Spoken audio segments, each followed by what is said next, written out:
দেখেন, অভিনেতার বাইরেও আমি তো একজন মানুষ, আমারও তো পরিবার আছে। আজকে ব্রেকিং নিউজ, সাকিব অপুর জন্য আমিরা একটি বাড়ি কিনেছে, এমনটাই বললেন ঢালিউড সুপারস্টার সাকিব খান।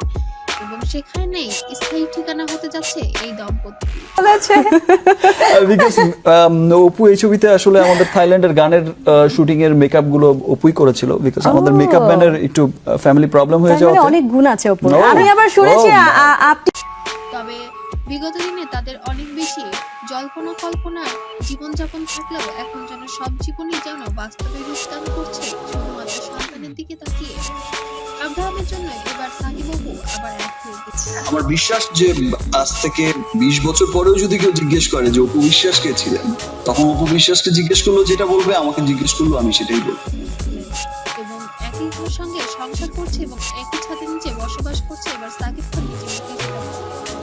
একটি টিভি প্রোগ্রামে তাকে প্রশ্ন করা হয়েছিল আপনার বর্তমান স্ত্রীকে, এক বাক্যে উত্তর দিয়ে দেন ঢালিউড সুপারস্টার সাকিব খান, অপু ছাড়া কখনো আমার স্ত্রী বলতে কেউ ছিল না। আমার প্রত্যেকটা সফলতার কৃতিত্ব অবদান সমস্ত শাকিব খানের। উনি যদি না থাকতেন আমার পাশে বা আমার কাজের জায়গাতে, ওনার যদি সেই সাপোর্টটা না পেতাম, হয়তোবা প্রযোজনাটা আমি করে উঠতে পারতাম না। মুগলি সে তো আমার অতীত, ও শুধুই মাত্র আমার সন্তানের মা, আমি কখনো তাকে বিয়ে পর্যন্ত করিনি। তবে অপু একটি সংসারী মেয়ে এবং আমার সংসার আমার ক্যারিয়ারকে ধরে রাখার মূল কারিগর।